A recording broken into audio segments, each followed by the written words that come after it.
that I get up that way. Also, another thing you want to be aware of, if you have anybody here a big worrier, you worry a lot, right? That you learned, that's learned. You learned to worry. You learned worrying from, and you also picked up that energy from one of your parents who's a worrier. Who's, you have a worrier in your family? My mom. Big worrier? Totally. Do you worry a lot? Yes. So why, so what are you doing anything to stop worrying? To stop worrying, Yeah. probably try to think on the solutions instead of the problem. Okay. So are you always focusing on the problem? Well, not as much anymore Right. because I'm trying to. So what are you focus worrying on about? this. Give me an example. Everything.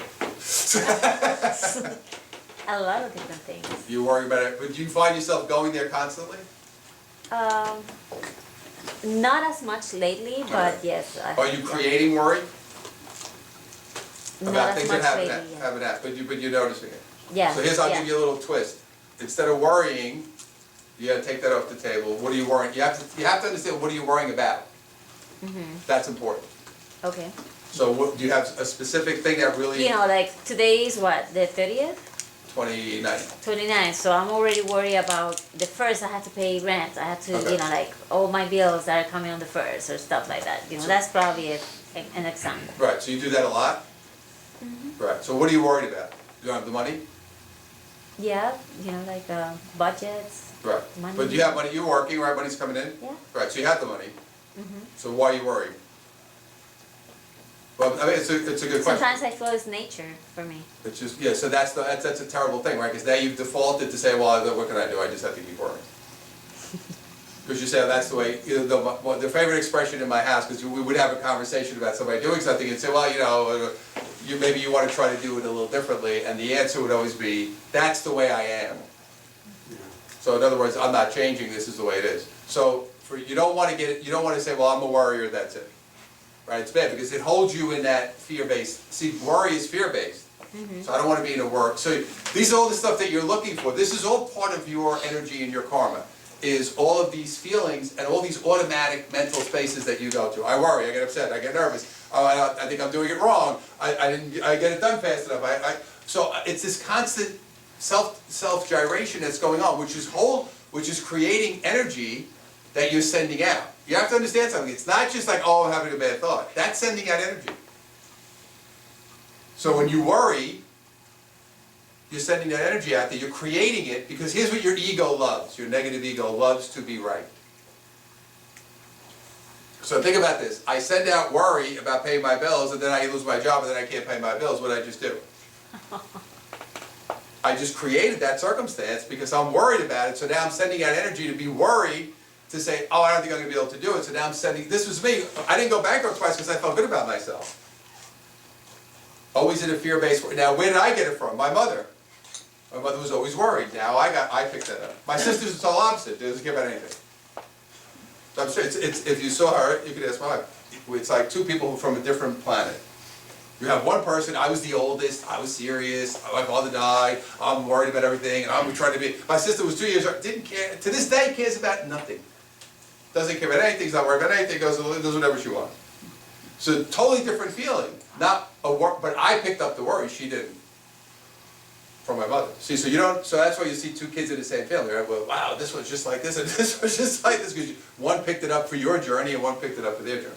So the key for you is to be aware all the time and say, okay, I need this high level of awareness of how I'm feeling, and also, what are these repetitions, what are these things that keep coming up for me? Because that's how you hold yourself in that wheel. We want to get off the wheel.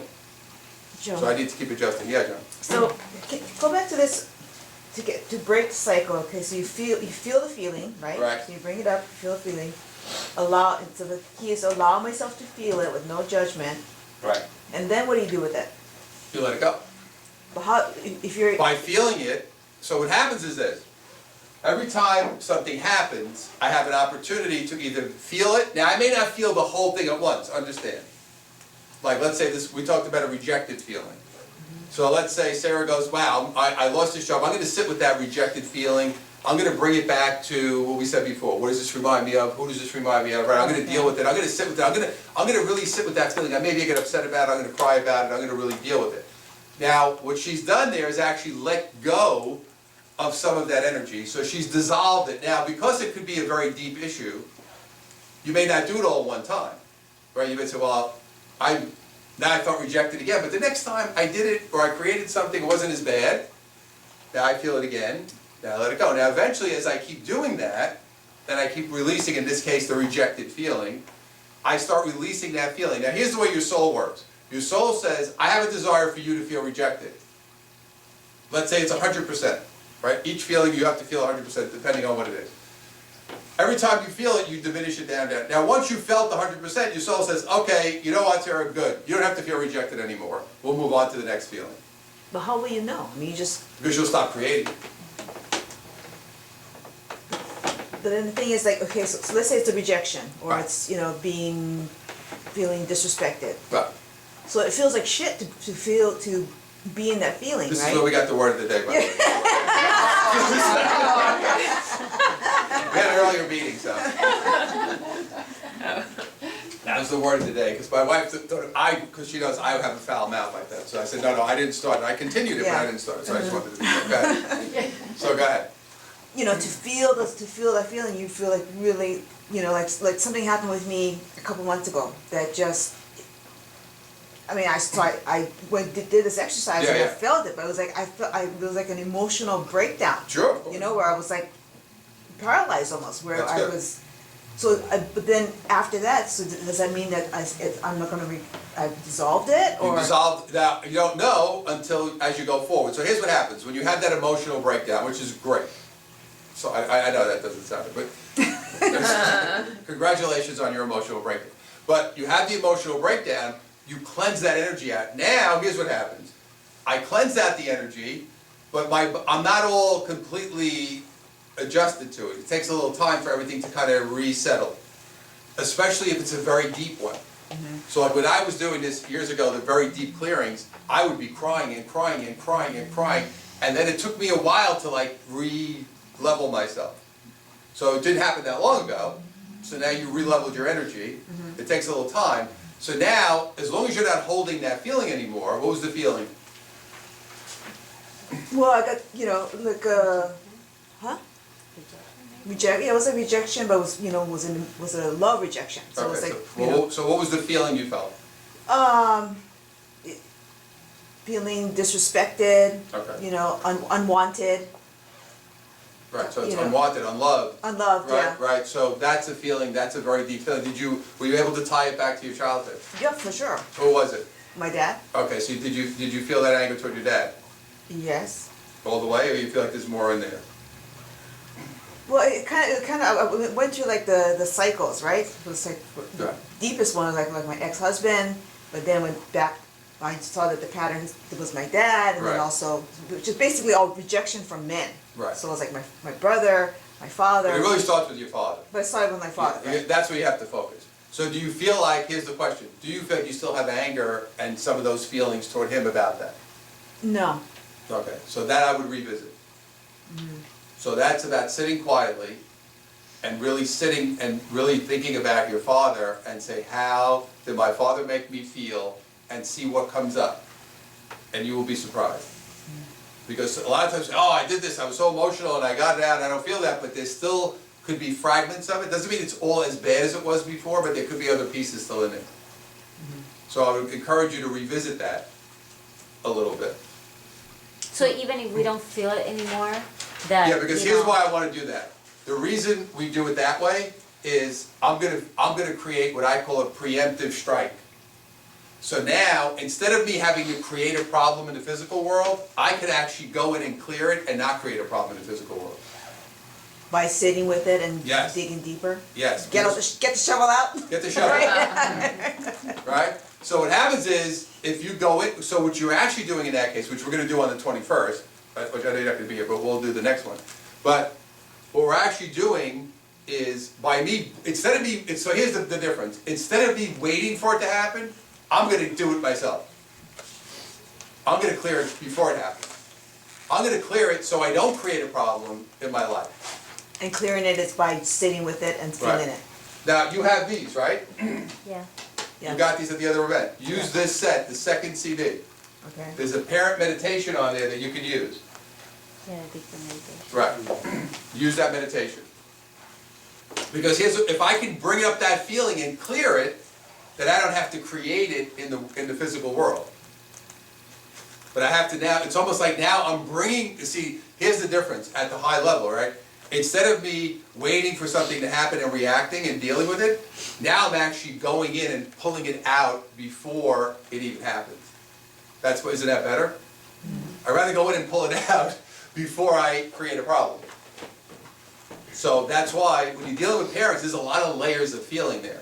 There's a lot of different layers. So the idea that you had, and I'm sure you've had episodes like this before, in this area of your life, emotionally. But not to this degree. Right, so now you're getting down to the bottom. So you just want to make sure there's no remnants. Because you could do a big clearing and say, you know, I still got a couple of little pieces floating around in here. I want to clean it up. It's like clean up aisle 6. I want to get in and make sure I got the, you know, I want to get, there's a little more mopping to do here that I didn't get to. So that's what we want to do. We want to be preemptive instead of being victims. I want to take control. I want to get in there and do it, yeah. Well, Joe, I'm one of these practical-minded people. Why wouldn't I cleanse myself or purge my, or I guess define for myself what my key emotional baggage is? And why wouldn't I just bring it up every day and look at that sheet and say, I'm not going to do this, I'm not going to do this, I'm not going to do this, and then never get to the point where you're doing any of it? Well, because you're trying to overcome, you're trying to now mentally avoid your feelings in that scenario. Well, but I So you're saying- identified my feelings. What's that? I said I've identified those trigger feelings. So now you're not going to feel it. Now I'm going to try to avoid. Right. But Well, I will that's what say we do, these huh? words to you, good luck with that. That's what we do all life, That's right? not gonna work. Avoiding the feelings. No, so what happens is, the idea is, if I don't feel that, see, this is your egos trying to say, I am better than, I'll outsmart all of you guys. So you're trying to outsmart the universe by saying, now, I know I don't want to feel abandoned, so I'm not going to feel it, but it's still in you. But you didn't get it out. It's still there. You may know it. Now, a lot of people I work with, they're very aware, but they don't do the emotional work, and they keep creating the same problem. And they'll say, I know my problem is, I have this feeling, this is the feeling. I said, well, you don't deal with the feeling, but you know what it is. I'll at least step forward and know what they Well, are. the awareness is good, but you have, so your issue is going to be, you think too much. And you are a person who's very pragmatic, and you want to figure it out, and you want to have a plan that's going to circumvent any emotional work. Is basically what you're saying to me. So how can I not feel any feelings? Is that what you're saying? No, just as soon as I know that that feeling is coming up, to identify it and do something with Well, it. what are you going to do with it? I'm waiting for you to confirm what I'm going to do with it. Well, which is what? which is what? That's why I Not want to feel go it? through all your sessions. No, so what I'm saying to you is this, so would you want me to confirm for you is that you're not going to feel it? No, I probably am going to feel it. So what do you want me to confirm for you? You know the feeling. Well, I don't want to listen to somebody tell me it's all right. It's not all right. Right. Right. No, I'm not At going to least tell you we that. got You don't out have of to that worry total about that. cycle. What's that? At least we got out of the total wheel. We Right. stopped part of the way in that wheel. Yeah, but now, if you identify, wow, my feeling is this, which is good, if I know that beyond the surface, I know the feeling, now I have to identify where did this come from? Where is this coming from? This is coming from my childhood. What does this remind me of? Who does this remind me of? This is the feeling. I need to get to where the root. It's almost like I'm pulling out a weed. I need to get down and pull the whole weed out. Now, I can think about it and pull the top of the weed out, but it's still there, so it's still eventually going to come back up. Well, I know you're going to say, well, you're trying to be smarter than everybody else, but what if you already went through that exercise and okay, punishment. Right. You know, I was in a session with you and we talked about it, and Right. it was amazing that, I'm constantly saying, what if I had done this, or why did I do that, and whatever. And I went back immediately. Joe hit it right on the head. It's because in his childhood I was asked to be perfect in my studies. Right. And I was perfect in my studies, and I didn't realize what an impact that had on my whole life, because I was always what-ifing, because I was always feeling that I made a goof up, that I couldn't be perfect. Okay, so I know that's from my parents. Right. Okay, so I have that tendency, with everything I do in life, is to always try to be perfect. Which you can't do. which I can't do, but I still strive to come as close as I can to it. Well, please stop. So, whatever, I guess what I'm saying, okay, I know that, so then how do I manage my life knowing that you've identified, identified in 10 minutes what probably a prime feeling of mine is. Right, so the idea is, again, tied to, in effect, expectation, right, which is the magic word, right? I have an expectation that I want to do it to be perfect, which you can't. So in effect, your desire is to feel pain and be punished. That is your desire, right? So Okay. because your cycle, you set up the cycle, your wheel is set up for you to continuously feel pain and punishment. I know very well, that was my wheel. I was the pro at that wheel. Because that was what my mother did to me. So it was like, no matter what I did, it was wrong. Like I said, the chair is out, so everything is like pain, punishment, pain, punishment, pain, punishment. So now, I can't be perfect, because nobody's perfect. But I need to understand that that's what I keep creating. So here's what's happening. Your behavior is reinforcing that cycle, do you see? Your behavior is reinforcing you feeling that way.